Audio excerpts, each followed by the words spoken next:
All right, I think we're ready. How's it going, everybody? Happy Sunday. How we doing?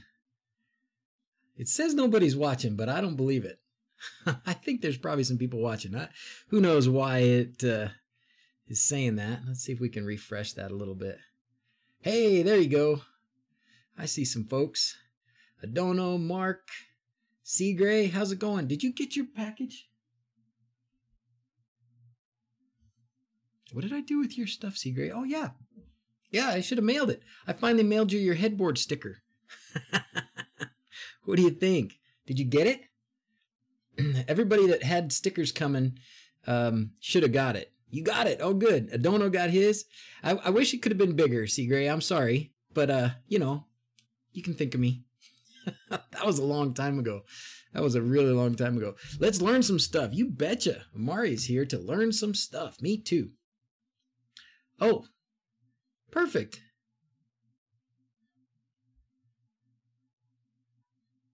Oh, you guys, oh, that talking about the Livolo. Oh, excellent. Yes. Actually, that's what I got right here, don't I? So here's, and in the link down there, so here, use this to at least go there and start looking for it. Oh, it's going to make me do all this. Oh, no, it's in the video description. It should be in this video description. Basically, it looks like this. We're going to start with this one. There you go. Let's see. This is earn high commission, you know. Might as well. I don't know how they do it. I don't know if AliExpress and these guys do it the same way as Amazon, where it doesn't matter if you don't actually buy this particular thing. It's just you use the link and then it's all good. But there, at least I've posted one now for you. All right. So yes, today, topic for today. How's sounds good and all that stuff? Spotify too loud. Missed you started already. Oh, your link's not working? Anyways, sounds okay. Everything's working good. Okay. So today, loud and clear. Fantastic. So what we're going to talk about today. Well, that was loud. What we're going to talk about today is the rarest of smart home devices, the rarest creature, and that is the one wire, single wire, no neutral smart switch. It also counts for side purchases. Yes. So this has been a thing that people have asked about for years. And I know some of you have had some, and I saw some of the conversation already in the chat. So I do want you to share all those things because I only have one. And this one that I have is actually not even really smart. Let's see, where is it? Here. They sent me, so Livolo contacted me and said, hey, do you want to try our stuff? Just like a whole bunch of other people do. And most of what they had was just normal stuff, except this. They had this single switch or single wire switch. And I said, yes, that would be very interesting. So they sent it to me and I connected it and I was very happy with how it functioned manually. But I said, how do you hook it up to the app? And she said, oh, we sent you the US version and it doesn't have the smart home features. But they do have a European version that does. So if you bounce around, you know, look around these Livolo switches in here, we'll find some that are going to be the smart version. I don't know why she would do that. I think maybe she didn't understand that that's what I care about. But anyways, so what it receives. So we're going to hook this up. We're going to hook it up. I'll show you how it works right as it is. Of course, without the app, but you'll get the idea. And then I want to take it apart. Do you want to take it apart? I totally want to take it apart. We're going to have some. We're going to have some conversation about what is going on in here electrically, right? How is this even happening? So I've got, you know, what I remember from my basic electronics class from 25 years ago or something, but I'm sure many of you will be able to tell us in better terms, better details, how exactly is this thing getting power when all it has is the switch line, really. So it's got a hot line that comes in and then it's disconnected until you turn the switch on, then it goes back. So how is that powering something? It's got to have some kind of coil. It's got to be whatever. We'll talk about it. It's just a switch. I think I already have that. Well, this one, what's cool about this one is it's a dimmer. So it is a little bit special, but yes, the point is there are these. We've been talking about Sonoff. Sonoff has one. I've asked her to send me one. She hasn't yet, but not changed really. Good. Nothing's changed. Alien technology. Something left over from the Battle of Manhattan with the Avengers, probably. That's what I'm thinking. So anyways, let's get this connected up. So a couple important things that I discovered when I was playing with this thing first, and that is if you don't have if you don't have a light bulb, or if your light bulb is burned out, it won't work.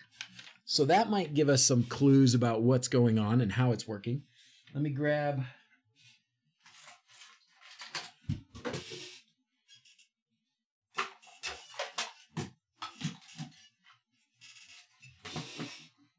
I'm just throwing stuff all over the place out here. Okay. I'm going to have this. What else am I going to need? I had this all connected. And then I moved it. All right, we'll hook it back. All right. Oh, yeah, that's right. I know what I need. I need this. Okay. Turn on the webcam. All right.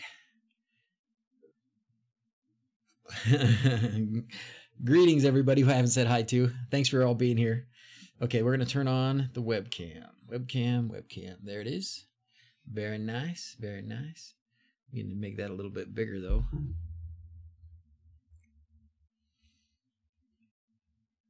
Webcam.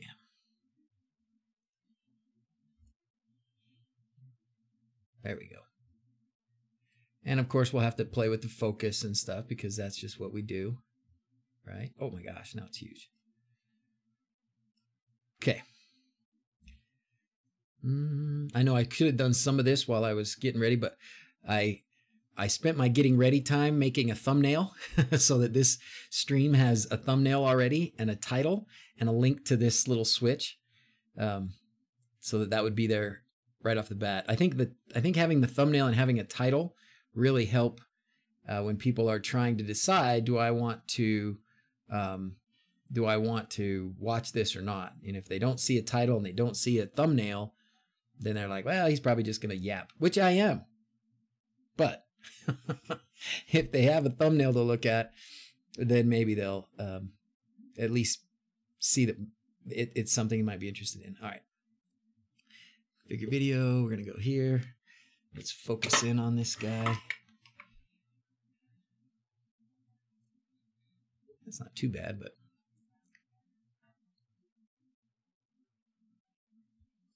good. That'll do. That's probably fine. Okay. That looks better. Okay. Good. Excellent. Looking good. Perfect.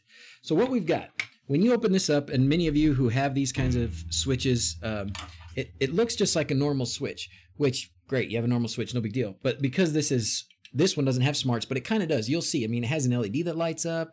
Yes, for the yapping. I'm good at that. I can do that. No problem.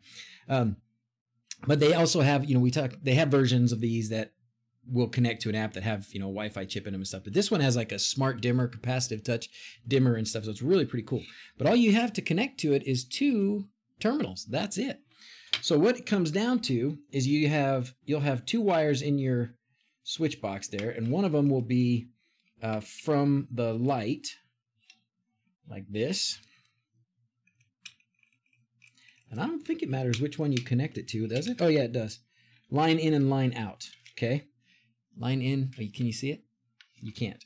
But this one, just trust me, this one says line in, this one says line out. So the one we want to connect to the light bulb is the out.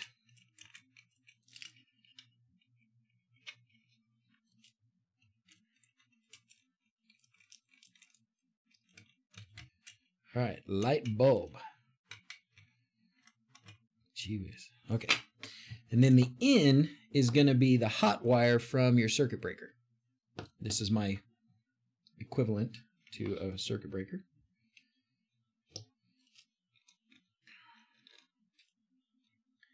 Stuff that in there. I love these terminals, by the way. We've talked a bit about terminals lately with the Shelly one versus Sonoff Mini thing, and these terminals are great. These are great terminals. I think these are really probably this. Oh, I don't know. Those Sonoff ones are pretty strong. I couldn't pull that thing out. I was kind of surprised how strong those were. And then what you don't see when you're looking in your switch box, this is all you'll see. What you don't see is that up in the ceiling, you've got the neutral connected to the other wire that goes to the light. So that's what I'm doing right here.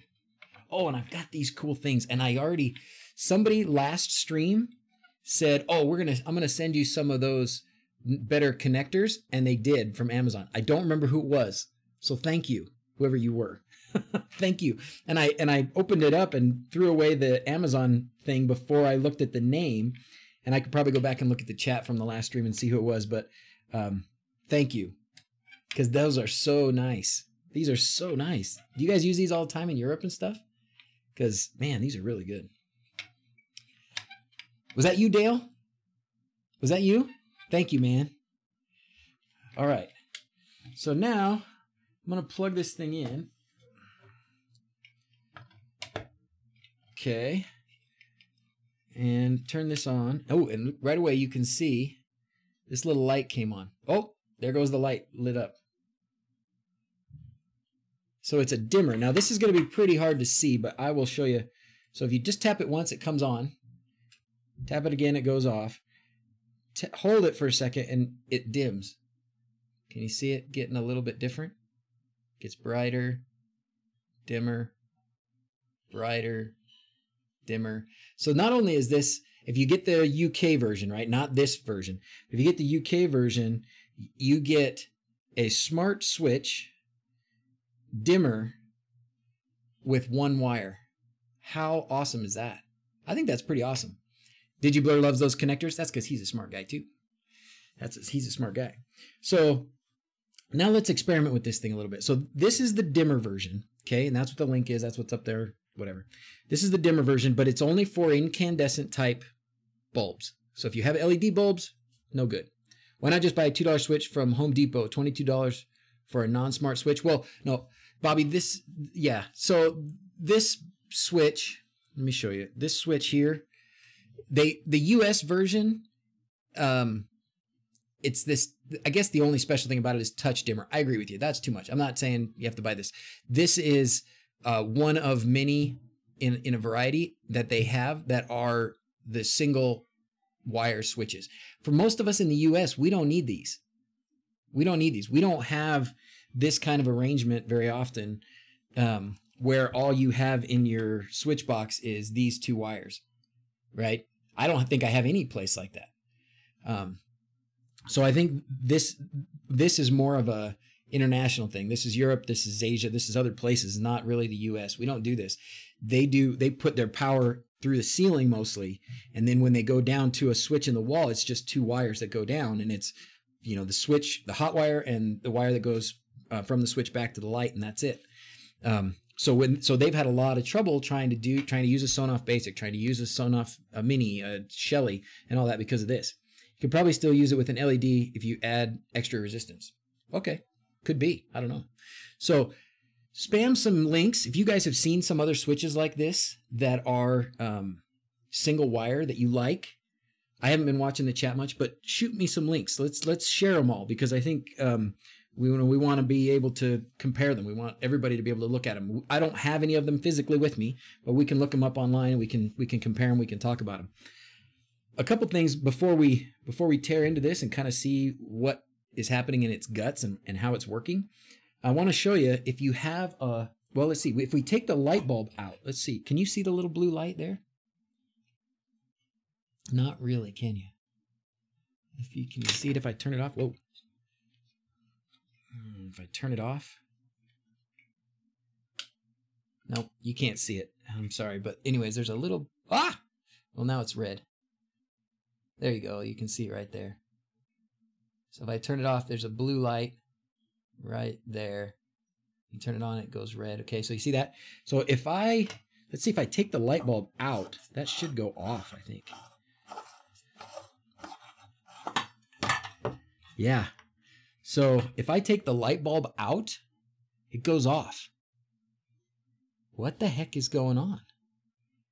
What the heck is going on? I think what must be happening. Okay. What must be happening is this is my 25 years ago basic electronics class, but you have to have a functioning light bulb because it actually has to let at least a little bit of current flow so that whatever coil they've got around the 120 volt wire is able to be a transformer, basically, right? It's able to take that current that's passing through and turn it into electricity that it can use to power the smarts in here, right? All right, we got one link coming in already. Fabaro from Frank. Needs the circuit completed, Dale. That's right. So it needs the circuit to be completed.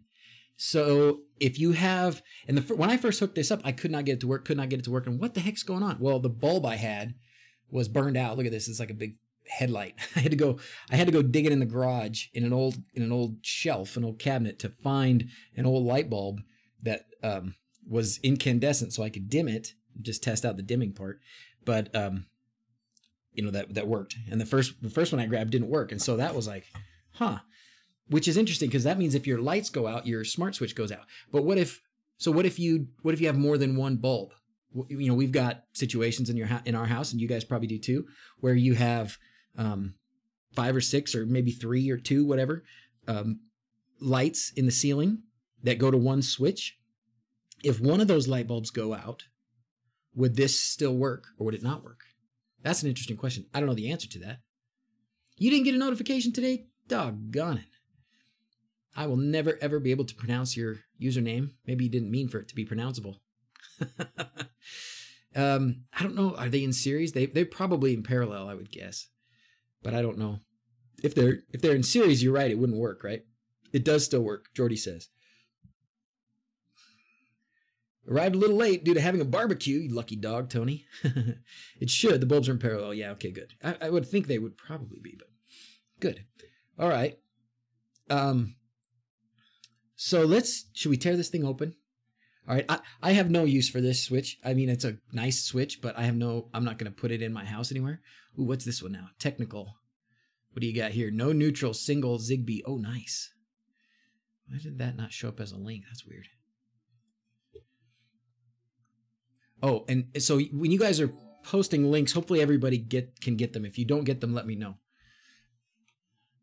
Pocky subscribed. All right, let's do some unicorns for Pocky. Thanks for subscribing. Yeah, tear it apart. Tear it down. Tear it down. Zigbee Smart 3 gang with Tuya firmware. And I can't update the Tasmota firmware via Wi-Fi. Is there a serial flashway? Oh, there probably is, Pablo. Probably.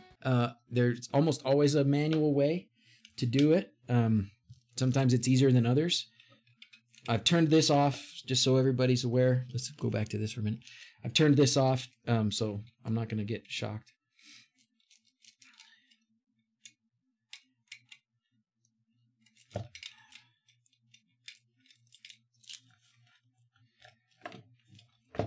Okay. All right. Pablo, when you're looking at your switch, I don't have a Zigbee Smart 3 gang switch I can take apart to look at with you and show you, but you're going to see probably something like this, right?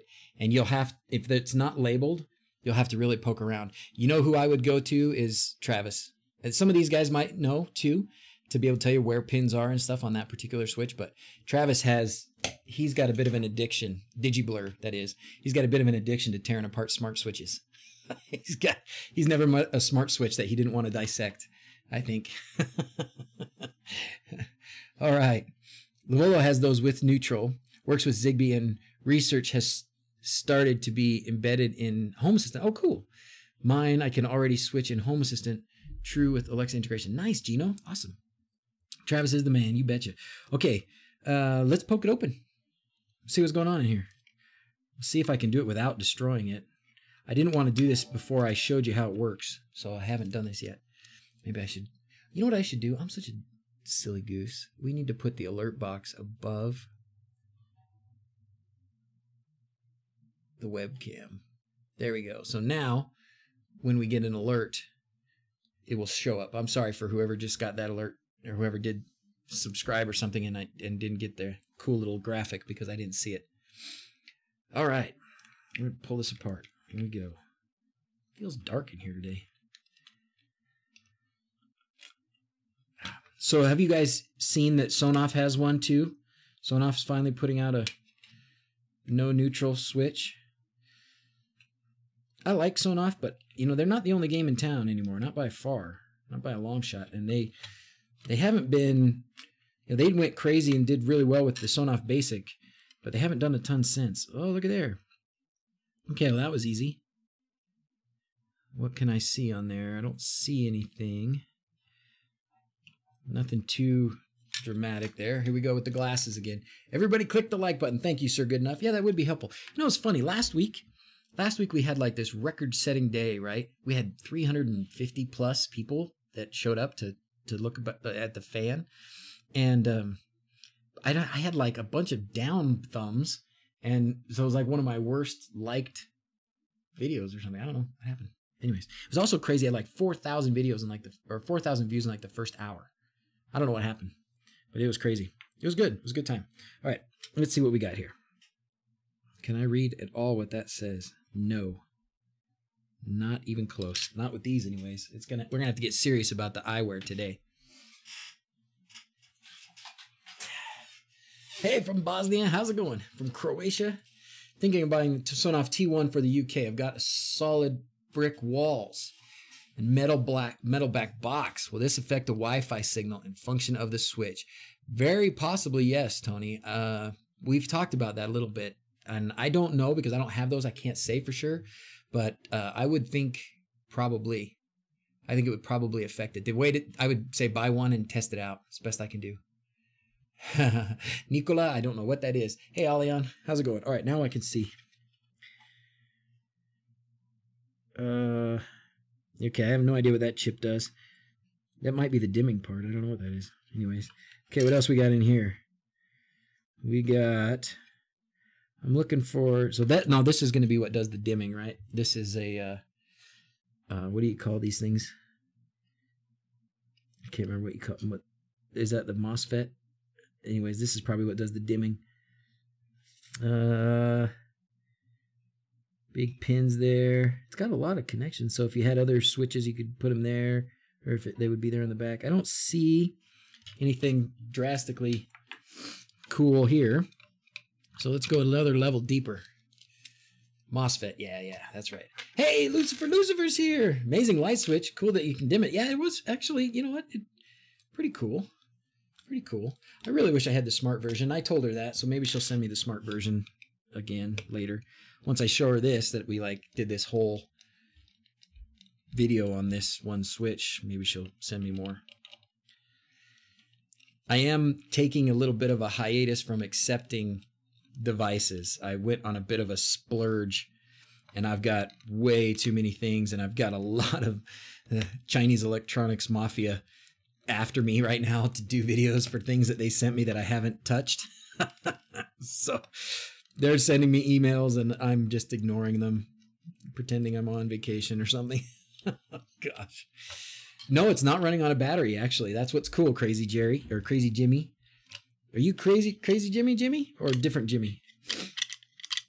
We have a Crazy Jimmy that always wants to have my babies or something. It's a no load, no juice device. You know, you'd have to, if you wanted to see like what it takes, it's working because, oh gosh, I can get out my basic electronics book and we can talk about it. But when you have, this is basic stuff, right? You have current passing through a wire. You can wrap another wire around that wire and you can get electricity from it, right? That's how a transformer works basically. When you're taking one voltage and you're changing it to something else, or you're taking AC, you're taking DC, something like that, you've got a wire that has voltage going through it. You wrap a wire around it, and then the two ends of that wire are also going to have voltage, right? Is that induction or is that something like that. I don't know. Help me out, you real engineers. But that's how this is working. So this is working because when you connect your you connect the hot wire from your that comes in from your light or comes in from your circuit breaker, and then you have the other one that goes out to the light. That you have to have a light bulb that works, because what this is doing is letting a little bit of current go through. Not enough to light the light, but it's letting a little bit of current go through, and it's using that flow to induce a voltage that it works, that it uses to run the electronics on here. Is that right? Did I get that right? Not bad for just a doctor, huh? RG viewer, thank you, man. I'm glad you love the channel. I'm glad. So if you don't have a light bulb at the other end, if your light bulb burns out and there's no flow going through these two contacts, like in a normal switch, these would be completely separated, right? And you would see nothing. But with this switch, there's going to be a little bit of flow going through there. In fact, you know what I should have done before I took it apart? I can tell you what we'd probably see. In a normal switch, if you put the hot in here and this one goes out to the switch and it was just a mechanical switch and you put your voltmeter on here, you'd probably see 120 volts. Is that right? In this one, if you did that, you would probably see nothing, because really they're both hot at that point, because you're allowing the electricity to flow through just a little bit. Not right what you say? Oh, dang it. All right, well then, maybe I'll stop. Anyways, maybe if Mr. Fat knows better, he can tell me how I'm saying it wrong or what I'm saying wrong. And an ESP to one of those once across the button that was 3 volts, so I short the button with the GPIO. I could turn on off from, but I could not see the status if I turn the light on off locally. Oh, cool. Missed the name of the switch. It's in the description, Neil. It's a Livolo. We've actually, send some more links, guys. I know that there are more of these. Let me turn this off for a second so you can see this. So this is the one I'm looking at right now. I'm not necessarily saying this is the best one. This is a US version, and it's actually not smart. Okay, it's a dimmer. It's a nice digital dimmer. Current flow occurs in closed circuit only, right? You connect the bulb. Okay. The secret is an extra capacitor. Ooh, okay. And that's what these are. These guys down here, I see a couple capacitors there. This must be the dimming part. So this thing has a big heat sink. So this is probably what does the dimming, right? Can I pull that off? No, it's soldered on there pretty good. Yeah, this is what does the dimming. Oh, jeez, I'm so sorry. You guys can't see. I'll show you in a minute. What we're looking at and what I want everybody to share with each other is these kinds of switches. So this is going to be, an hour or so about single wire, no neutral smart switches. This one is a really nice dimmer, but the US version that I have is not smart. They do have a smart version, so I don't know. You'd have to kind of look through here and see which ones are the right ones.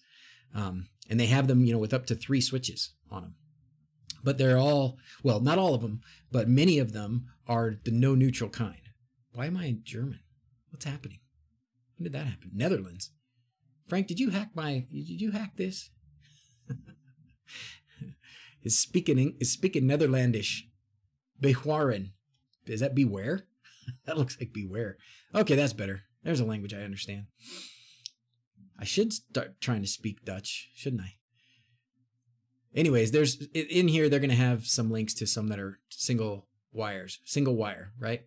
Live in, light goes out, and then it through induction takes a little bit of current that's flowing through here and is able to get the 3 volts, very tiny amount of current that you need to run these, the smarts of the device. So it's very cool. And so we looked at that one, and then Fabaro, Frank sent this link. It's probably in there somewhere, but I'll copy it and paste it again. Stop trying there, sir. Stop trying to speak Dutch. And then this one looks like somebody has an Aquara Zigbee. Oh, that's a cool one. Does this one have the no neutral? Yeah, it is. And once again, we're in Netherlandish. Why don't you call it Netherlandish? Shouldn't you call it Netherlandish instead of Dutch? America first, right? Does it have a CE rating? You're in Australia. Oh, I don't know. Does it have a CE rating? Let's look and see. I threw away the box a long time ago. No electric arc. That's because it's already connected, right? Isn't that interesting? They say no electric arc. No worry about electric arc. So, and that's true, right? You don't have a spark. So when you flip the switch, you don't have a snap of a connection because it's already flowing. It's already connected. Netherlands. You have it there. Plus and minus to the switch. Asia we use a lot. Hollandish.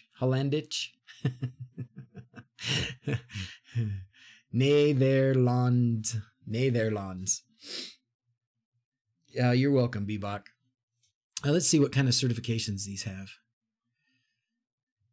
Oh, man, there's a lot of, they put in a lot of pretty pictures. Oh, and you could get free discount flights.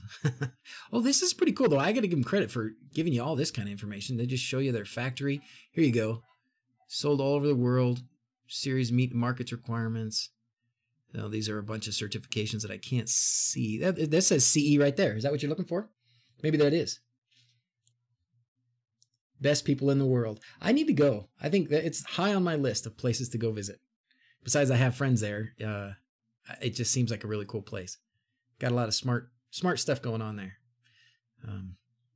So anyways, you can look through some more of this, but somebody was asking about CE certification, and it looks like yes.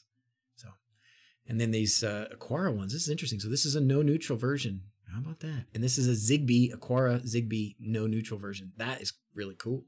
I need to have those guys send me some of those.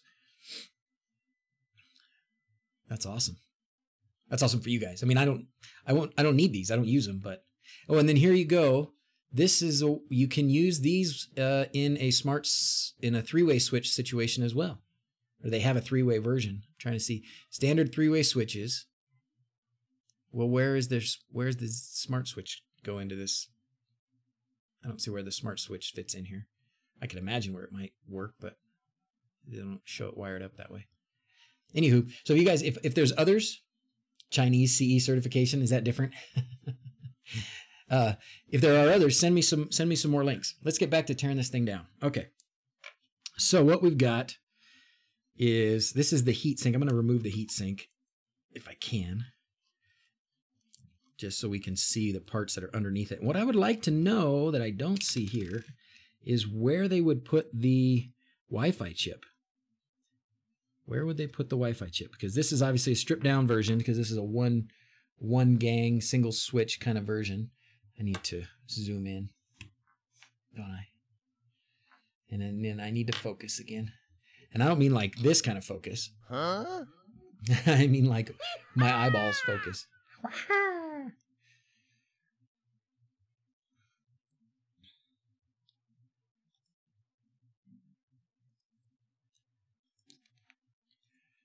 Need to find a way to do this quicker.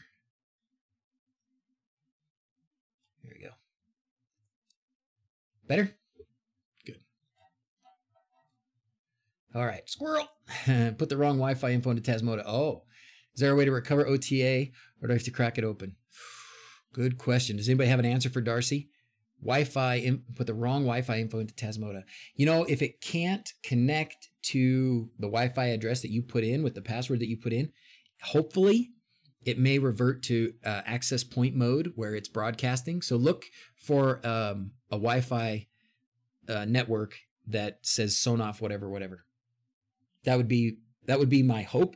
And if that is not happening, then there used to be a way you could hold the button to put it into AP mode.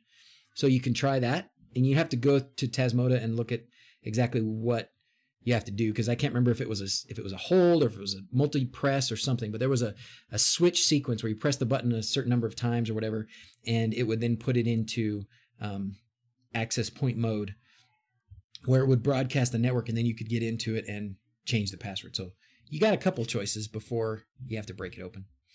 If you know the SSID it connects to and create a Wi-Fi, oh yeah, that's true too. You could just create a new, that's a good point, Frank. Create a new Wi-Fi with the wrong password or whatever that you did. An open node, no password. Oh, that's with that name. That'll work. That's a great way. Good job. Man, you guys are awesome. Good job. Okay, so what do you think this is? Is this what is switching in? I don't see, there's no relay, right? I guess because there's already current passing, it doesn't need a relay. Okay, it just needs to ramp up or down the amount that's flowing. Okay. Okay.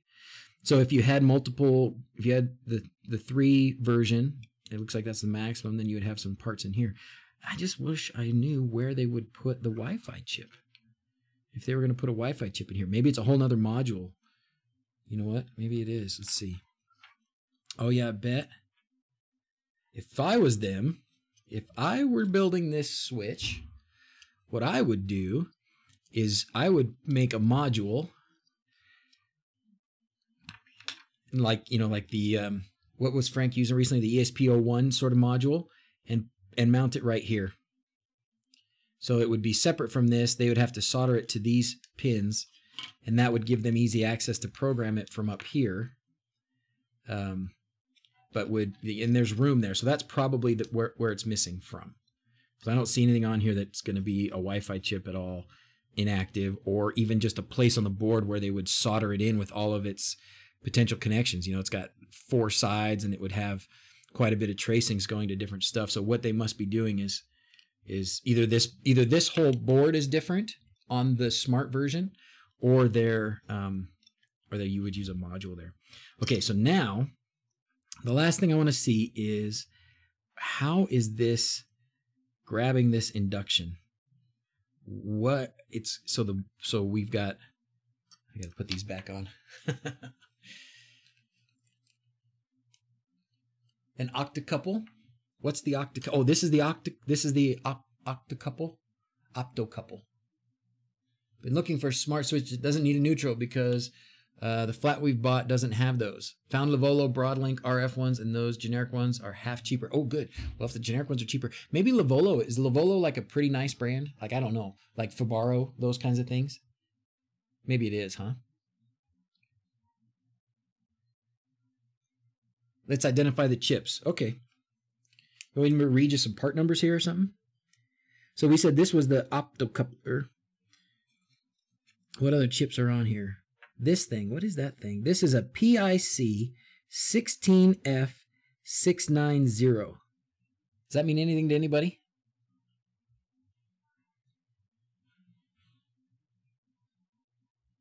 That's the only. I guess we could get this one's processor of some kind. This is this is the same one. So it's got 2 of the same ones. This is a PIC 16F690. What is that? PIC is a microcontroller, right? Not so easy to control. So does that mean it's not? So since it has that, does that mean it's not ESP8266 version? What was those numbers I just read? PIC. Somebody write that down. Let's look it up. PIC. Oh, man. The old eyes. And it's dark. PIC 16F690. PIC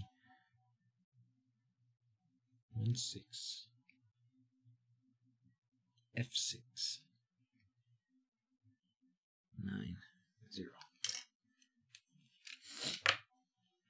All right, let's check it out. Let's check it out. What do it do?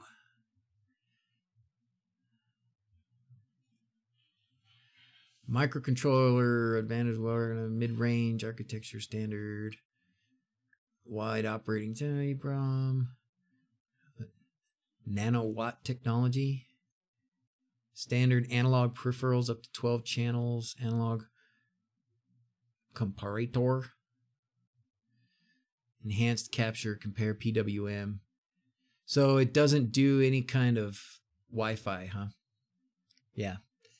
So it's not going to do, so maybe they just have a whole different board. What do you think? What do you guys think? How's it being powered with no neutral? Induction, Mark. Induction. So what it's doing, I'll say it again because this is something that I'm learning too, but basically what it's doing is you're connecting the hot wire from the panel, which is you got 2 wires that'll come into this box. One of them is hot. And then normally you would just have a disconnect, and then this wire would go back to the light. And then when you flip the switch, those 2 connect. In this situation, they are actually already connected. Internally here, they are already connected, and there's a small amount of current flowing through. And with that smaller amount of current flowing through, they can capture I guess I don't see. See, I would have, and maybe I'm just thinking too big and mechanical in my mind, but I would have expected to see some kind of a transformer, right? Something with a coil of wires.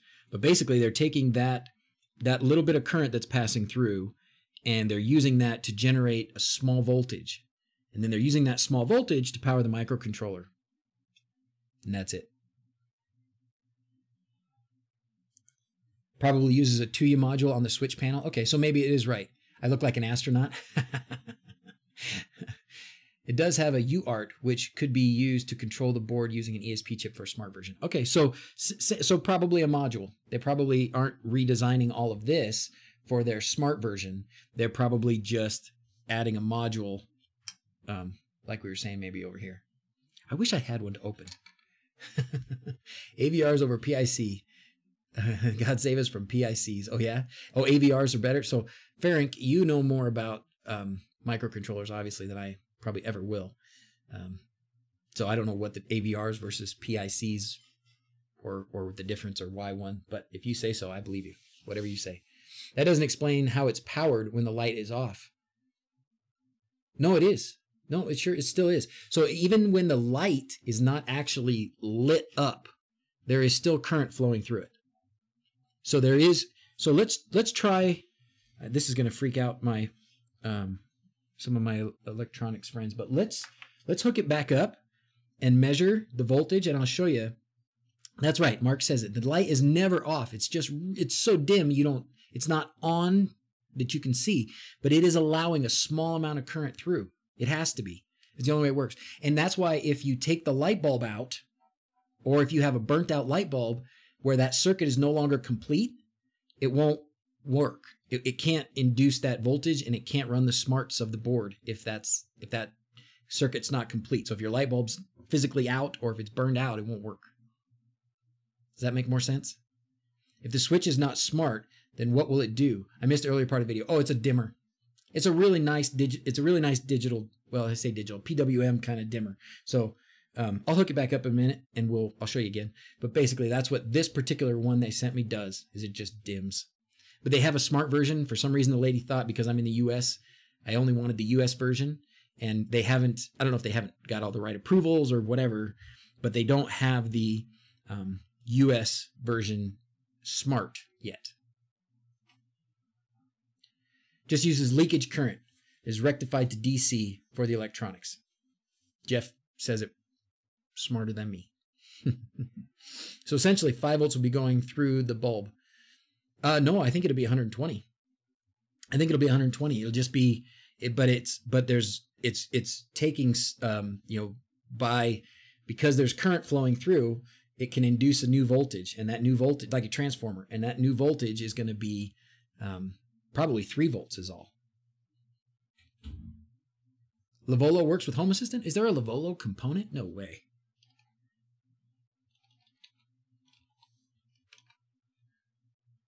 No. Just because if it's Zigbee, you can do something with them. Zigbee or RF. No.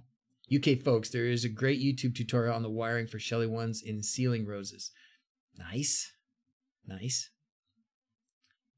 No, it uses the EMF of the 120 volts. Electro stuff is your hobby only, but you have a comprehensive knowledge of it for sure. Well, good. Thank you. Okay. Circuit is closed by the lamp. Okay. Let's I want to measure the voltage. I want to turn it back on again, and I want to measure the voltage. I actually have a better, I'll keep using this big honker. This big honking thing. You got it, Mark? Okay, good.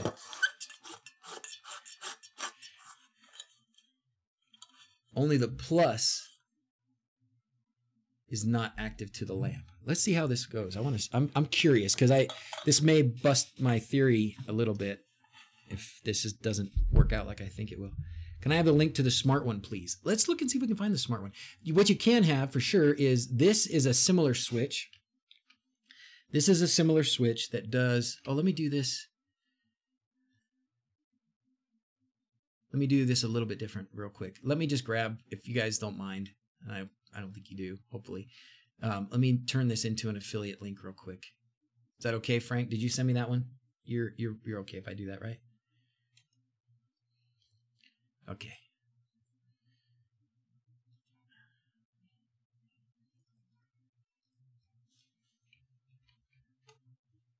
No. Let's find this. No neutral version, single. Oh, this is for the Mihaji. Oh, that is it Aquara. It did say Aquara. Okay, well, whatever. That's confusing.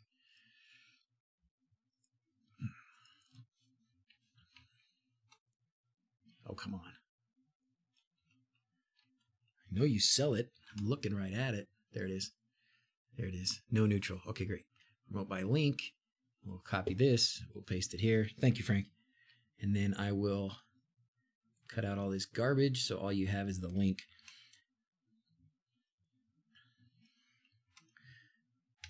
Okay, so this is not the switch that I'm showing you, because what I want to do today as well is spread the word about all variety. Oops, jeez, I'm an idiot. All variety of smart switches. I need to give you guys control over whether or not the webcam is up. So the switch that I'm looking at is which one? This one. No. Now forget it. This is the one that I just sent the link for, and it's this. It works the same way. This is just a Xiaomi. The one I've got here on my desk is Livolo. This one that I sent you the link for works with Zigbee.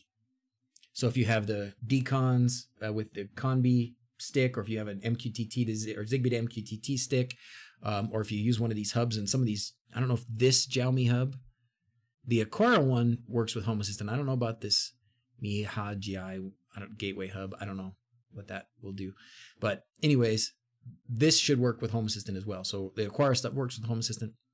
Anyways, the switch that I have, I posted a link in the description of the video, so you should have that one there too as well. Livolo Europe site. Thank you. Thank you, Piston. All right. Anyways, yeah. I forgot where I was.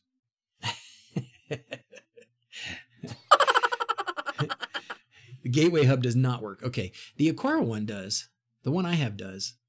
I can't tell you for sure if that's the one I have. I don't think it is. But anyways, we'll save that one for another stream. We might have to do that one next week. Okay. What I was going to do here is I was going to connect this back up because I want to measure the voltage. So I have to kind of put it back together. I don't want to totally put it back together because that'll take too long.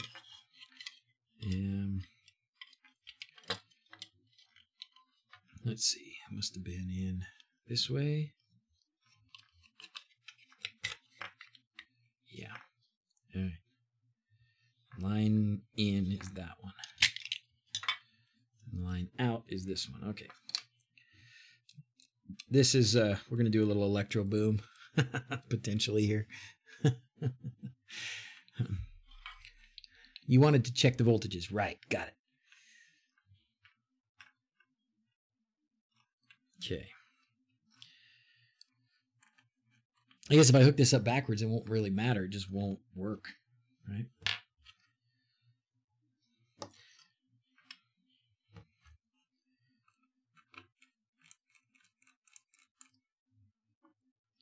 So this is the in. It's coming in from the panel.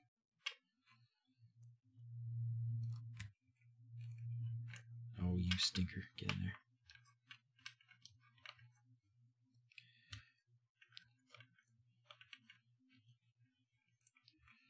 So this probably isn't new news to a lot of you guys, but this whole concept of a no neutral smart switch is really great for a lot of places in the world where if you don't want to get in the ceiling and do a bunch of stuff, you can just get into your switch plate and use these kinds of switches. So are incandescent bulbs still used in the USA? Not very much, man.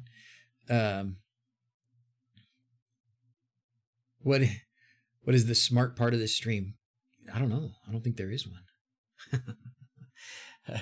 I had to go digging in my garage to find one, to find a incandescent bulb.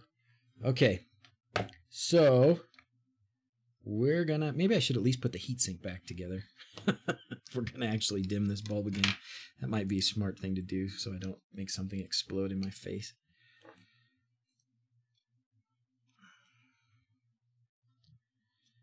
I should have done that before I put that wire in there.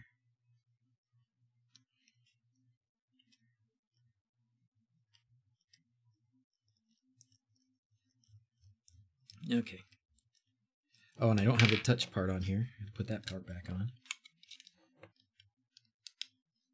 Okay. Now, here's what we're gonna do. We're going to, I'm gonna take the light bulb out for a second. So we're all good with using LED types with this. Well, with the dimmer, no. Be smart. I know, I'll be smart. I'll be safe. You are the smart part. Oh, I am the smart part? Okay. So what we're going to do here, get my fat head out of the way. Is that thing upside down? That's upside down. We don't want it upside down.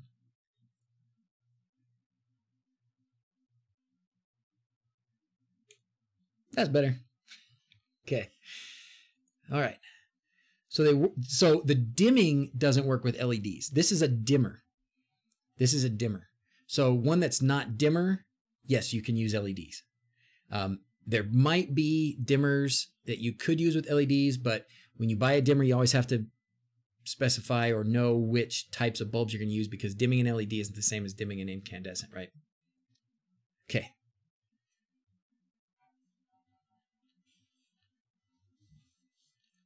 You can't put a link, Raul? Send it to somebody else. If you try, somebody should be able to approve it. I don't have Discord on right now. Even with dimmable LEDs, I don't know. You could try it. It depends on how they're getting their dimming, you know? I've had problems. I've tried in my house to have a dimming light switch with LEDs that were supposed to be dimming, or the light switch was supposed to be able to dim LEDs. But if the LED itself is dimmable, if it's made to be dimmable, then probably. But I don't know really for sure. See you, Pablo. Hey, Vanessa. Late to the party, but you made it. Good thing you're here. Some LEDs do the dimmer, right? Thank you, Sir Good Enough. Through Discord. Okay, good. He's on Discord. I should probably turn on Discord. Okay, here we go. We're going to plug this in. Try not to zap myself. The light bulb is out. We are going to back this up a little bit. Okay, the light bulb is out. So what we're going to see, I'm going to use a different pair of connectors here that's a little bit safer.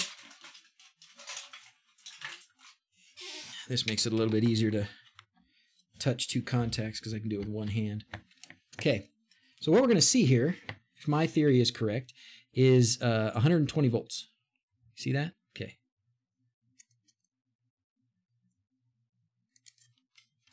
Helps if you turn the power on. So it's only 7 volts. That's not possible. What?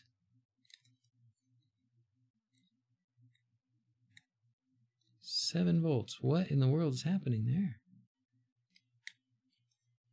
Interesting. So it is only letting a small bit of voltage through. How is that possible? EU has phased out incandescent bulbs in 2011. Holy cow. All right, somebody did something and it didn't show up again. I wonder why. Thank you for subscribing or something. Here's some magic fairy voice for you. Is the bulb out? Yeah, the bulb is out. But I would have expected it to be able to, I guess it doesn't have a neutral to go to. So it doesn't have a neutral to go to, so you're right. Let's put this back in. So the bulb is back in now.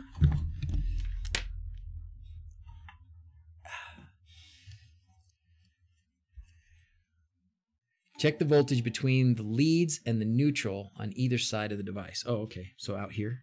Let's check this part again. Let's do this again now that the bulb is in. Okay, so now there it is. I'm sorry. You're right. You got it. So the bulb is in, but it's off. And if you check the voltage here,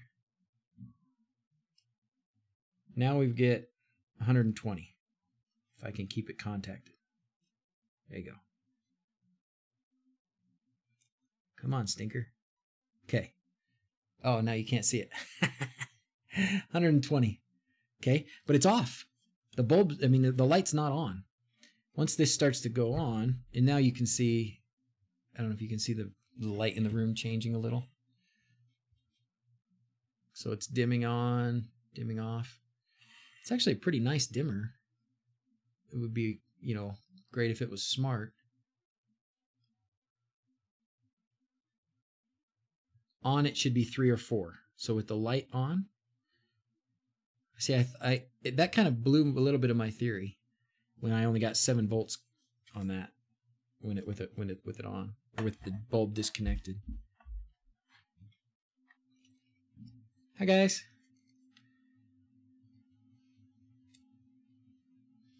Now it's 30. So with the bulb on full, now I'm measuring 30 volts here. Well,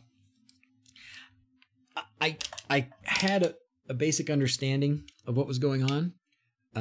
That's not what I expected to see, so my understanding is obviously incomplete. And that's okay. I think, you know, the concept, I think we probably have, and I've got no problem having a little bit of learning left to do, so that's okay. So follow the copper traces to the resistor, and it will probably be between the 2 terminals.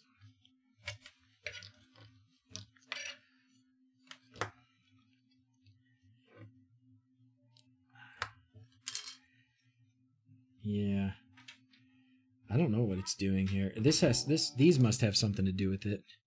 Why is that not coming up? I put it above.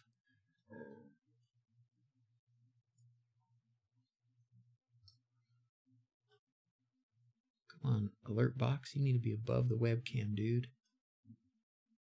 There we go. Okay, I'm sorry to whoever just did a subscription again and I didn't get to announce. There's a were squirrel for you.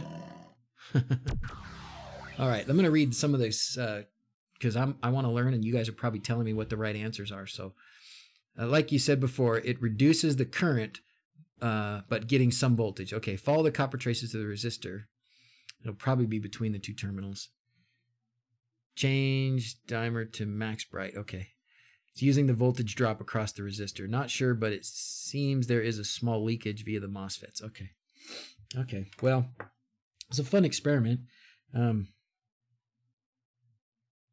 I don't know if I don't know how much more poking to do here. What else could I decipher from this? So these the resistors probably, or these. There's these over here. I'm sure are resistors. These I'm not sure that's a resistor. It looks a little funny. Could be, I suppose. And then there's this MOSFET here, which is not the dimming MOSFET. So this might be the MOSFET. Maybe it's going. I can't see those tracings at all. So I like green boards. I can see better with green boards for some reason. It's going to be on the other side. Okay, so let's take this back apart again. We can trace this out on this side a little bit.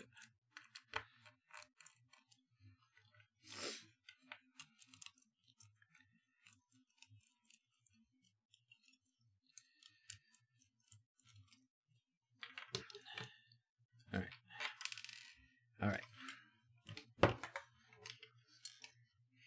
Okay, so this one, it's coming into this big MOSFET here.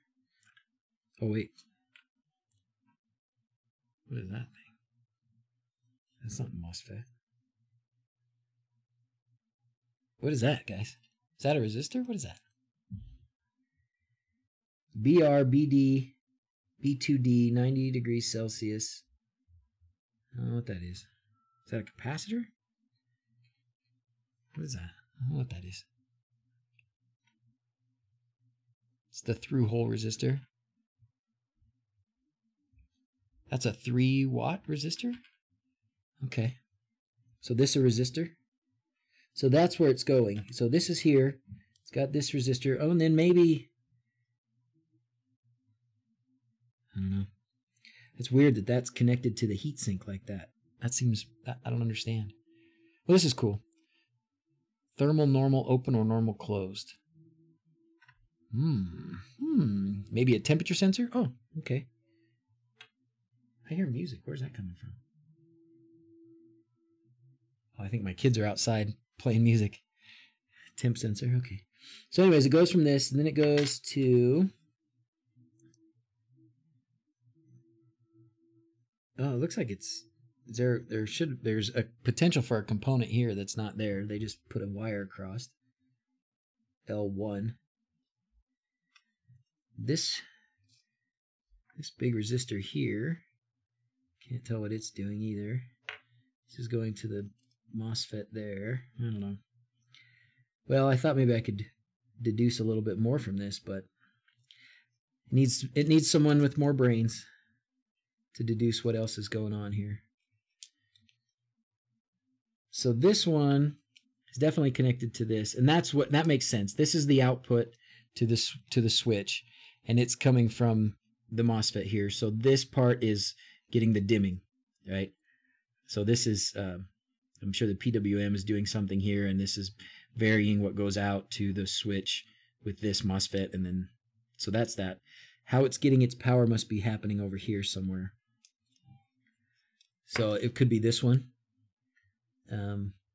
but it's got to do with whatever's going on over here has got to be how it's getting its power. I was expecting to see, like I said, I was expecting to see something old school, just a coil around the wire, you know, something silly, but I'm sure they've far advanced. Not a MOSFET. It will be a triac. Okay. I don't know the difference. What's the difference, Joff? Is there a simple way to explain the difference? Love the headgear. Where did you get that? I love it too. I got it from Amazon. I get everything from Amazon. Actually, I think that might even be on my Amazon store. Which they told me, by the way, let's do that right now, if you guys wouldn't mind. I don't even care if you don't buy anything. I just, they said they're going to take away my Amazon store if I don't get some clicks. Let's see. How do I find my Amazon store? Yeah, my Amazon influencer page.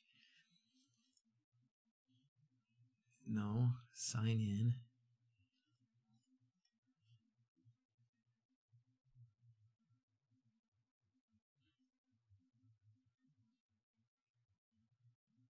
Oh, yeah, there you go. That's how much money I've earned. Wasn't what I wanted to do. Guess I should know not to do that over here. Tools. Banners. Where's my page? My storefront. There it is. Okay, I'm still active. Whew. Copy. All right, what's the main difference there? Triac and MOSFET are basically used the same. MOSFET can only handle DC, while a Triac can handle AC and DC. Thank you, Frank. Perfect explanation. Appreciate that. All right, so let's go to my page because I'm pretty sure I had that headset on here. Yeah, there it is. I love this thing. Love it. Love it. Oh, watch for the sales though. Grab one. Look at that. I've had it for over a year. Watch for the sales though. I'm pretty sure you can get it cheaper. I'm pretty sure I got it for a flash deal for like $11 back then. Anyways, click a few times there for the old DrZzs storefront. I don't use it much, but I also don't want them to take it away. Shh, I'm at work watching. Okay, sorry, Brian. Don't tell the boss. Get your finger on, what is it? Control tab? Is that what it is? To flip away? I don't have to do that. So I don't know anymore. Yeah, I love this thing. I love it. You know what though? I probably need to get myself another one because I don't remember. It comes with like a whole bunch of lenses, so you can change the magnification. And I just put the strongest one on here, and then I put the rest of them somewhere, and I can't find them. I don't know where I put them.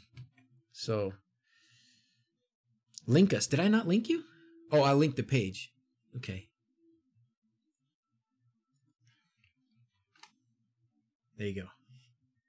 Did that? It's not letting me add a link. It's blocking me again. I got timed out. Let me do it. Let me do it in YouTube, but Restream's not letting me add the link. I don't know why it doesn't like me today. Yep, it's taking away my links. I must be I must be, I'm bad. I'm blocked. Anyways.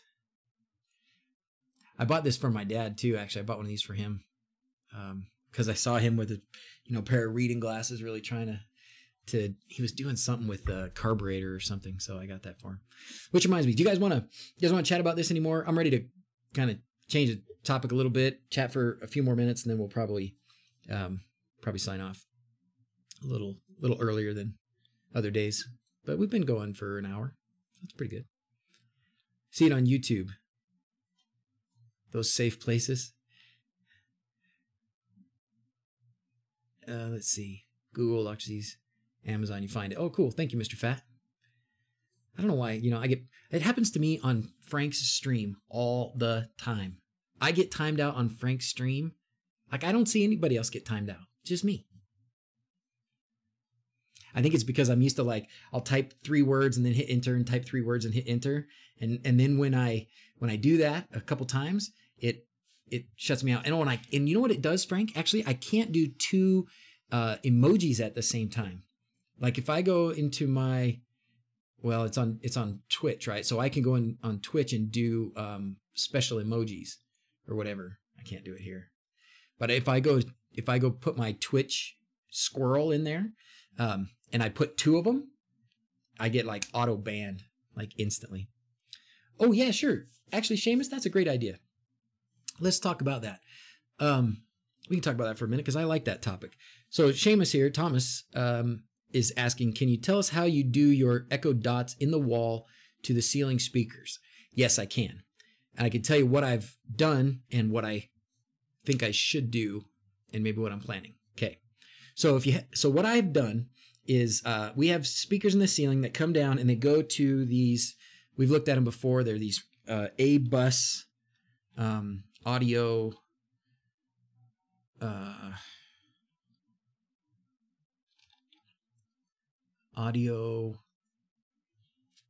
doohickeys. Mine are, this isn't the exact one, but they're kind of like this. They're kind of like this, right? So this hooks up to a hub. So it's got, down in the basement, there's a hub, and that hub takes multiple inputs that you can put from different stereos and different things. And then it goes out from there to all of these kinds of devices that are all over the house. So what you can do, in my system anyways, the way it's set up originally, is you go to one of these devices, you turn it on with the power button, which for me is just one of these volume buttons, or no, it's actually another little button. I've placed DrZzs in a special group. Don't tell him. I kind of, that's okay. I feel special. Turn 50 this year, Brian. All right. Yeah. Get you some of those. They're good stuff. They're good.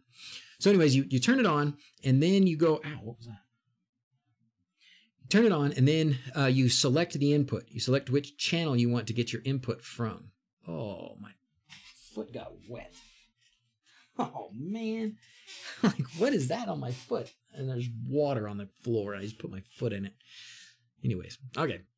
So you select the input and then you can change the volume, right? So you could have several inputs in there. So one thing I did, the first thing I did was I took an Echo Dot, and Echo Dot has a stereo output jack.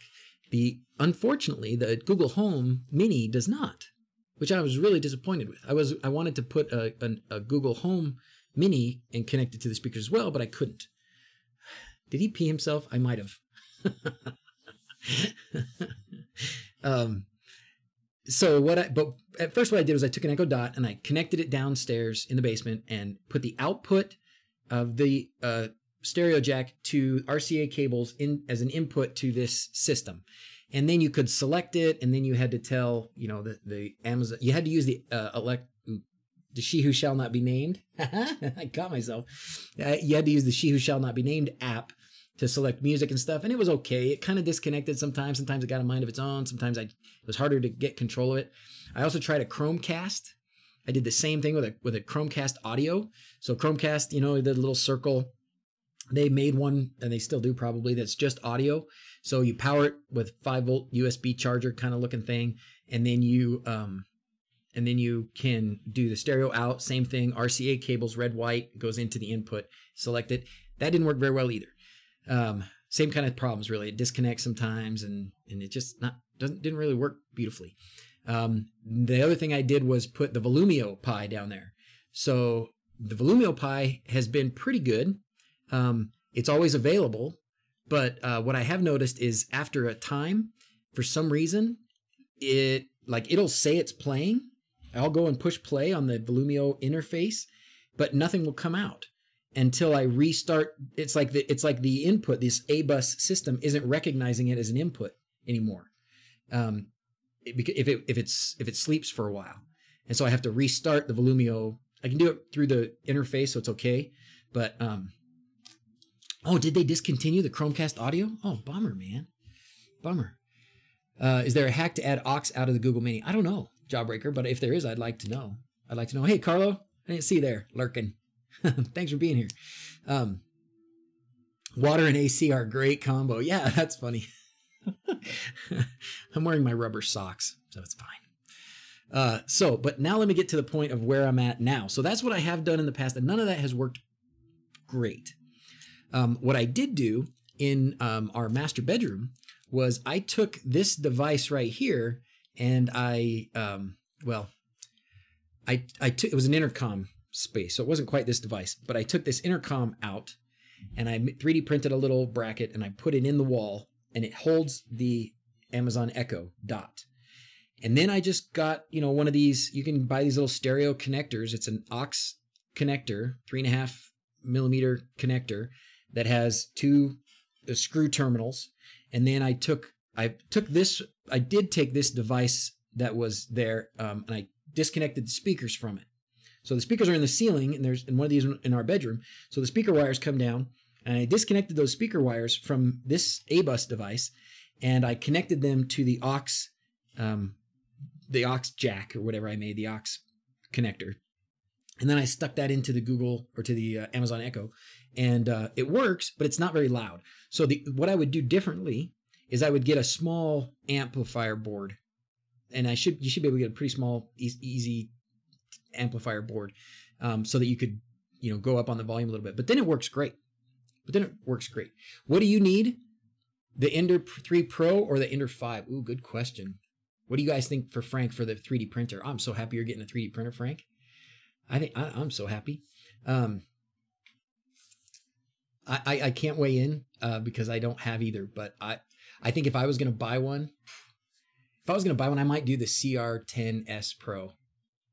But it's huge. It's huge, but it's like all the bells and whistles. But it's like, and then maybe $750, $900. So if you want to just start tinkering around, probably the 3 Pro. Yeah. Ender 3 Pro. And I think you can get the Ender 3 Pro for like $300, something like that. The CR10S Pro is a beast, but it's super cool. It's super cool. Hey, David, how's it going? So there was something else I was going to say about that for Seamus. Oh, yes. The other thing I wanted to try. So far we've got multiple things that I've tried for home audio, right? The last way where I just directly connect the speakers to the aux port on the Amazon Echo has been the most reliable, but it's also single room only. You can't do multi-room that way. So that's a problem. For us, so far, it hasn't been much of a problem because we don't typically all want to listen to the same music.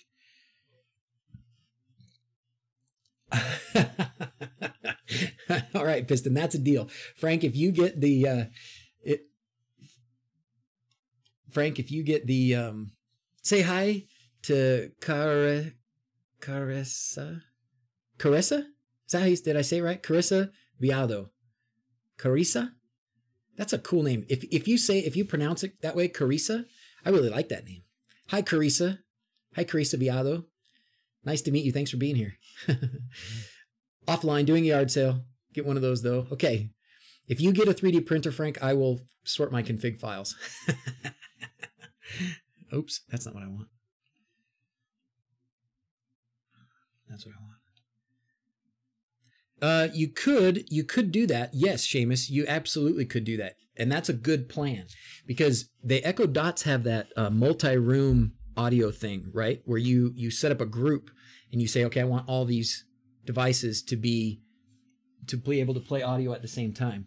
And so you can then put an echo dot in each place. And we really, really like having the echo dots in every room. We really do. We use it a lot for intercom kind of stuff. You know, like you heard me all the time say, hey, tell everyone it's time for sign off, right? We do that for bedtime, for dinner time, for get your shoes on, we're going, you know, whatever, it's time for school. We do it all the time. And we'll just drop in. It's got that drop in feature. So I say drop into the kitchen, and now me and my wife can talk really easy. So is it possible to text to speech with a cheap ESP and a cheapy amp? Man, you know, Mark, I don't think there's a better way to text to speech than getting, you know, just a Google Home Mini or an Amazon Echo. I mean, if you watch and you wait, you can get an Amazon Echo for $19 sometimes, 25 maybe. And that's probably the easiest thing to do. The other thing you could do, I don't know how to say that. I don't know how to say that. Tygo, I don't know how to say that. The other thing you could do if you wanted to go text to speech, yeah, is the Mycroft. But anyways. B equals I times R is how your switch works. I don't know, Tygo. I don't know what you're saying. Okay. You can see if you can pick up the Google AIY voice kit for $5 at a Micro Center. Oh, that's a good idea, Vanessa. That's true. So they did, the Google did a, yeah, they have a little DIY kind of kit, right? Yeah. And that would probably do it. And you could hook it up to a speaker. You know, a Raspberry Pi with a Raspberry Pi running the Mycroft stuff is a possibility. It works fine, especially text to speech, but Minis will have an audio jack. Google Home Mini? Boy, the two I have don't. I wish they did. I was really mad. Tygo is cussing. I kind of thought so. That's why I stopped approving. I stopped approving those. Thanks, Carlo. The new Google Nest. There was a report this week that the new Google Nest Minis will have an audio jack. Oh, I see. 2 parts to your conversation. Awesome. Just on your broadband supplier internet at less than 3 megabytes per second, they found fault on the line. So having to watch you on your phone. Hey, Brendan, how are you, man? Brendan's going to make some videos for us, he says. That'd be awesome. Should mention I live in Norway, no Amazon, so limited to UK visits, China or Germany shipping. Then do the you can get a Google Home Mini though, right? Get a Google Home Mini. Try that Google kit that Vanessa said. What's that kit called again, Vanessa? Do you have a link? Shoot a link so we can go look at it. But going back to the audio thing, because I did have one more thought in mind, and that is I would like to change out these directly. Here's my thought. If I could change out these A-bus things directly, because they have an amplifier, they have the ability to select multiple inputs, which is nice. What I would like to use in their place would be something. Let's go here and look at home audio. They make some of these wall switches, but they're super expensive. What is this?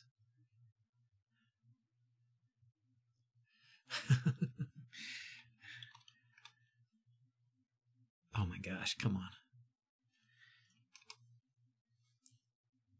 Really? This is what I'm getting? What's happening here? What would you call those things? You would call those things, I would have called them home audio receiver? I don't think so. Gosh darn it. I don't want this big, like this. Okay, this at least will show you what I'm talking about. So I'm looking for something like this, where you can have, well, this isn't really what I want either. I want something that's going to have a Bluetooth receiver in it, an aux port, If it's connected to Wi-Fi, that'd be nice. And an amplifier. And I can send power from my hub in the basement to these, you know, no big deal. Send 12 volts or whatever they run on, or something like this. But then I want Bluetooth, I want aux out, and it'd be nice if it was Wi-Fi, and an amp. And then next to this, I can put my Amazon Echo and either connect it through Bluetooth, which would be easy, and it should stay paired. It should never come unpaired. So that Echo, that Amazon Echo or Google Home, in that case, could connect to this through Bluetooth, and then you get speakers there. And then you could do the whole home audio as well. But sometimes it's so nice to just be able to take a aux port and plug it in there. They're like, whatever you put on the wall goes obsolete soon after. Ain't that the truth? A car stereo in the wall? That'd be sweet. What's wrong with that? BT amplifier? A Bluetooth with an amp. No, not a Bluetooth amplifier, an audio amplifier. Sorry. Audio amplifier. Just because the sound that comes out of the aux port on the Echo Dot is not very high power, so you can't get very loud. Like if you really want to rock out, you can hear fine. Like it's really good in our master bedroom if, you know, when we do conversations and make announcements, it's a fine volume, but it's maxed. Like it's pumped all the way up and it's just an okay volume. So if you really want to rock out, it doesn't do the job. If you have access, or if you are handy, you can put the components into a better looking case. Yeah, that wouldn't be hard. This thing's hideous. You find most single switches like this in the UK don't use Wi-Fi. Smart ones seem to be much lower power RF receivers like Zigbee. I think you're right, Sean. I think you're right. So this is a flashback real quick to our conversation a little bit ago with what we were talking about. The main theme here, the single wire switch. You might not see Wi-Fi because it might be more power hungry. Yay! Bryce, thanks for subscribing. It's unicorn time again. Seamus, did that help? Did that help? I know you said you were like working with a friend of yours or something, right? To do some audio stuff in his house. Think you'll be making your own. Haven't heard anything like that on the market. Would make a great video. Thanks, Alan. It's in my mind. I want to. We'll see how it goes. Can you give us an update on your Zigbee devices? Are they working for you, and do you recommend them? Good question, Bashar. So I haven't been using them. I set up that the combee 2 stick with Frank's help that day, and I've been meaning to go back to it to redo it again for a video so that everybody could I didn't have things set up very well that day, and so it's hard to hear Frank. And anyways, I want to do it again. And also the Aquara people that sent me that stuff, they're requesting that I do more of a video with it, which is really kind of funny. I don't think they realized what I did that day. It was quite extensive with it. But so I know Frank uses it a lot. I know a lot of other people use it a lot, those Aquara Zigbee things with the decons and the Combi 2 stick, and they love it. It works great. So I think it's definitely safe to recommend Zigbee devices, and those Aquara ones seem to be working very well. I still have that Tuya based one that I tried to use with the combi and decons, but it didn't recognize the codes. The Conbee 2 didn't recognize the codes from the Zemismart Tuya Zemismart Zigbee devices that I had the sensors. So but as far as what I want to do, and so I just have done these comparisons, right?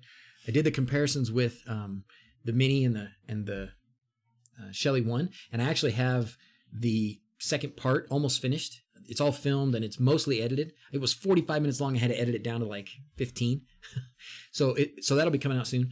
And so another comparison I wanted to do though was those kinds of wireless sensors and look at some reliability and some speed. What I was really impressed with those Aquara Zigbee sensors was how fast it reacted. I mean, it was like instant. Where with RF, it's pretty fast, but it's a second. Half a second. It's enough that you can appreciate a difference between the Aquara ones and the old-fashioned RF Sonoff bridge type. So, and I need to do a Zigbee to MQTT stick for the experience of doing it, but I haven't done it yet.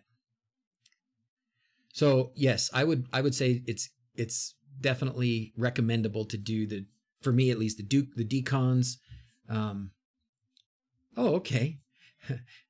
The decons with Combi 2 and the Aquara sensors. I think you could be very happy with those.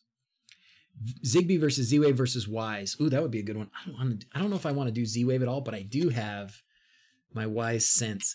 And I think like everybody else who has actually opened these is you seriously cannot appreciate how small this is until you have it in your hand. It is crazy small. Input underscore Boolean. Input underscore select from scratch video grinning face with sweat. She had the grinning face with sweat.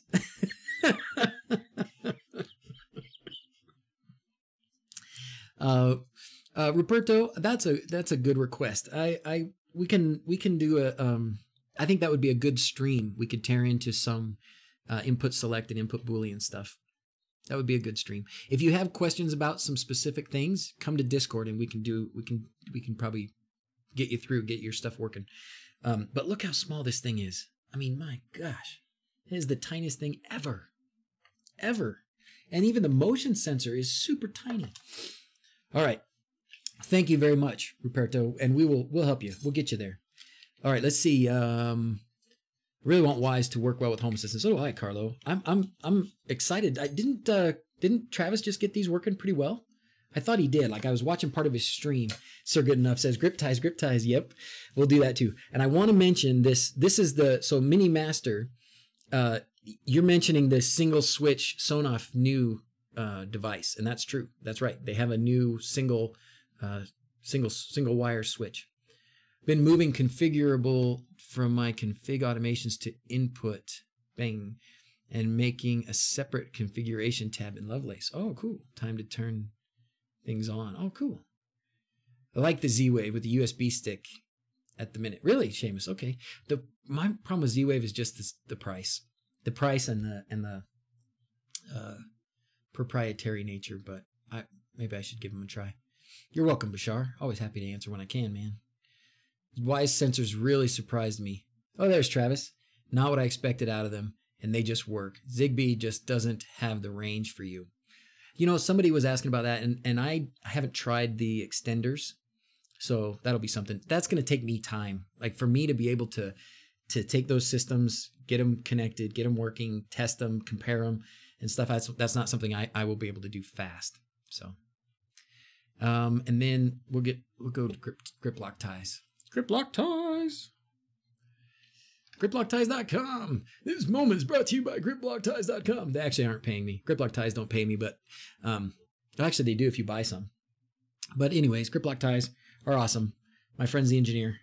He asked me to help promote them, and if you go to the store and you buy them, put DrZzs in the code, and you should get free shipping. And then they're the same price as Amazon. Thank you for the reminder, Sir Good Enough. A few extenders, and I'll let you know how it goes. Thank you, Mohammed. I would like to know. I have the one, so that's it. Nicholas, just joined the stream. Have a quick question. Which no-neutral switch supports double pole switching? The Aquara one said it did. I mean, right? Didn't they show a diagram? Look at this. Aquara Smart three-way switches versus standard three-way switches. Oh, I guess no, it doesn't. So I see what they do. This is a standard three-way switch. So what you probably are going to end up trying to do, do they ship to the UK? I bet they do. I bet they do, Alan. They should. If they don't, you let me know, okay? Because I'll tell them they're missing out on a serious market. But I would expect they'll ship anywhere. Back to this. I think one thing that we need to change our mindset a little bit about three-way switches, because when I did that comparison, the Shelly one and the Sonoff Mini, one of the things that I looked at was how you can arrange the three-way switches, and I really got into all the different varieties of wiring and thought it through as well as I could about how can you use different smart switches in different scenarios. And I think we need to realize that we are in a different age where we can have a single smart switch that controls a light and then have just wireless control for the other places where we want to control that light. And you know what's funny? That's the first way that I did it. I didn't really, before I had thought through everything else, the first thing I did when I was trying to do a smart three-way switch was I took a Sonoff basic. I found where the wires go up to the lights, and that's where my output from my Sonoff basic is. And then I powered it. Actually, I had to power it from a different circuit, but I powered it. And then I just used the previously installed wires that were going to these other locations, and I tied them in so that they were just power now. They weren't switch wires anymore. They were just power to these other boxes. And then in those other boxes, I put a Sonoff basic in each of those boxes, and I made it so when I pressed that button, it just went through an automation and turned on that first switch, or turned it off. It just toggled it. So it's the same kind of thing. You know, you have one smart device that gets power and controls your lights. And then you can put other smart devices anywhere you want. And you can power them, some of them by battery, or you can, wire them in. But the point is, you make it so that a press of that other button toggles the lights. And it doesn't matter where it is, and they don't have to physically be connected by wires anymore. But when your server is down, your three-way switch wires will not work. Bashar is absolutely correct. Although, we are getting to a point where you can do more device-to-device communication. I know Shelly's got that going. I don't know if Tasmota does that yet. I would bet they could if they want to and they worked on it. I don't know about these Zigbee devices either, but that would be at least a little bit of a bypass for Bashar's problem, because the way I did it initially, it had to run through Home Assistant. So if I'm restarting Home Assistant, or if it's down, or if the router's messed up or something, then I have a problem. But if the devices can directly connect to each other, they don't need your router, they don't need Home Assistant, they don't need the internet or anything crazy like that. They can just talk to each other directly, wirelessly. You're golden, I think. Anyways, at least it's a good way to get out of it. You're still a bulb guy. Carlo likes the bulbs. That's how you do your bulbs. How you do your bulbs. Switches control the bulbs. Tell me how to remove a Wise Sense sensor. I have no idea. I have no idea. All right, guys. I'm gonna call up the monkeys. Let's get ready to sign off. Oh, wait. Let's do the giveaway. Let's do the giveaway.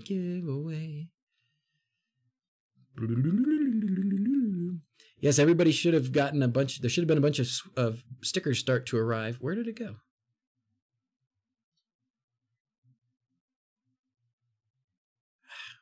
Whatever. It's probably up here already, isn't it? Whatever. Botissimo.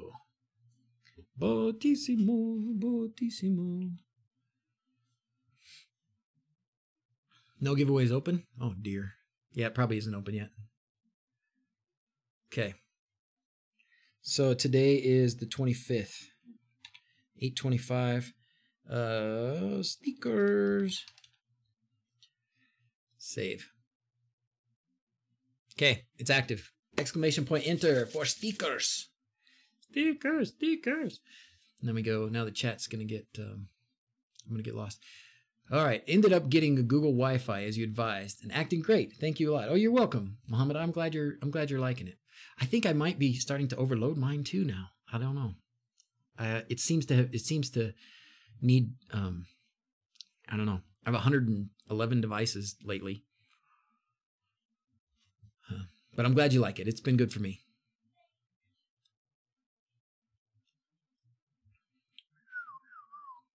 Bulbs are only good if you want color control. Lutron Cassetta uses remote switches to control the main switch. Makes sense. I mean, that's what I'm describing. It's a new feasible way to do it that we didn't have before. Did that way with your three-way dimmer since there isn't a good one. Works awesome. MQTT to MQTT. Nice, Travis. You've been doing some amazing stuff, Travis. Oh, by the way, let's see. Well, I was going to do that another time, but I got these. Did you guys all get these? Did you guys get some of these when they were flash sale? Have you Tuya converted these, Travis? These are these. I guess that doesn't show up very well. The Go Sun. These are the ones that were $11 a piece a couple days ago. I don't even need them. I don't even what I'm going to do with them. But when they're $11 a piece,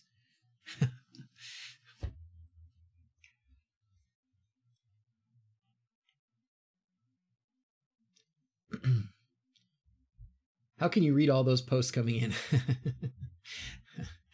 I don't know. I'm way better at it than I was a year ago, though. I think you can attest to that. I think anybody that was watching a year ago, that's how the whole squirrel thing got started. Oh, I didn't show that yet. Okay, I'm going to show it now. Is Brendan still here? Brendan, are you still here?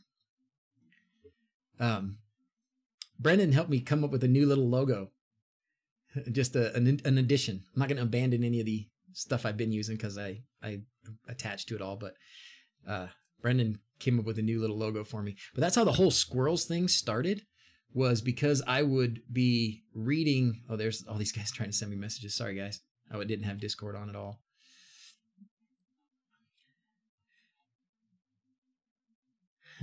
You're welcome, Martin. Oh my gosh, James, what are you doing to me? Look at this. Jay After Dark. What are you...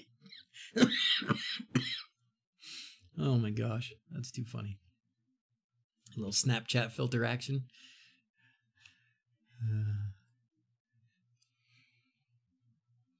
Oh, cool.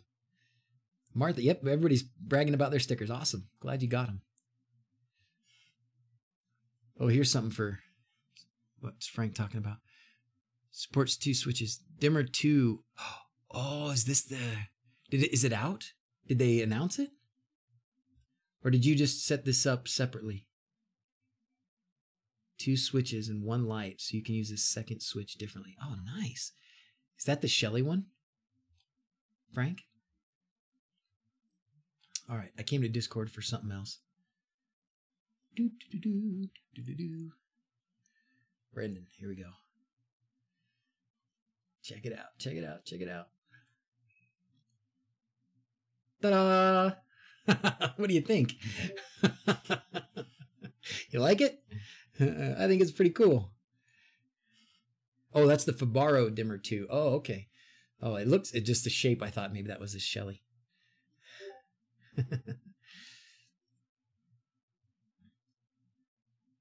Oh, okay. Sorry, I was ignoring Discord there for a little bit. But anyways, that was how the whole squirrel thing got started, was because I would read the comments, and it was exhausting. I've gotten much better at it. But it certainly used to be that, man, when I was streaming and trying to read and trying to think and stuff, it was exhausting. I still go, like after this, I'm going to go eat and take a nap. It looks like a Shelly, sure thing. It's a Z-Wave though. Oh, cool.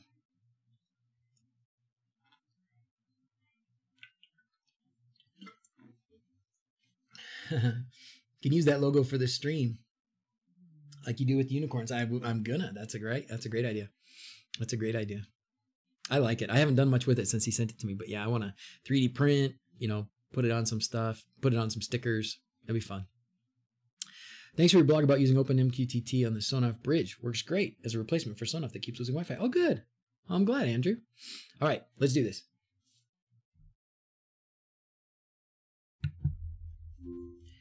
Tell everyone it's time for sign off. I actually made a button, which it's time for sign off.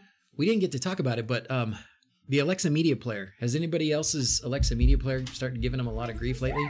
Mine stopped being able to do text to speech, and it needed an update. Okay, I was on like version 1.4, and there's a version 2 now, so I did the version 2, and then it said I needed to reconnect my account, and I tried, and it didn't. And so my text-to-speech to my Amazon Echoes have been not working very well. Hi, baby. Hi. Who's back there? I can't see. Oh, get in Dawson here. Get in here. and Holly. Ah, Dawson and Holly. All right. Freezing cold? It is kind of cold in here, isn't it? Okay.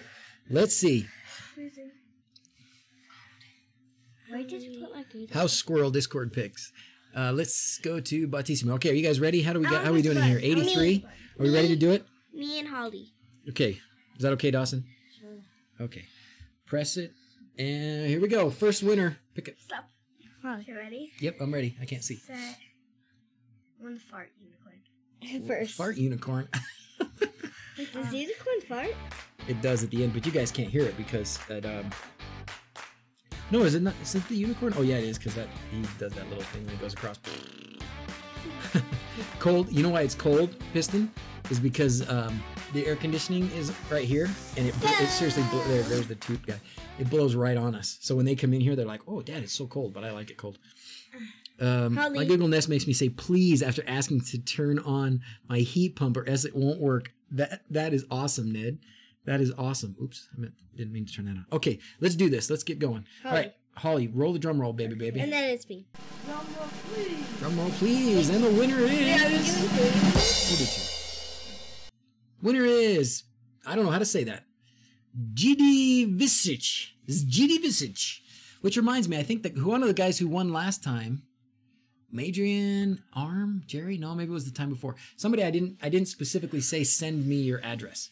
So send me your address. And even you guys whose addresses I have, like Adrian, would you send it again, please? I don't like keep a database. I just go back and click them from last time. Okay, ready? Here we go again. And go. Go.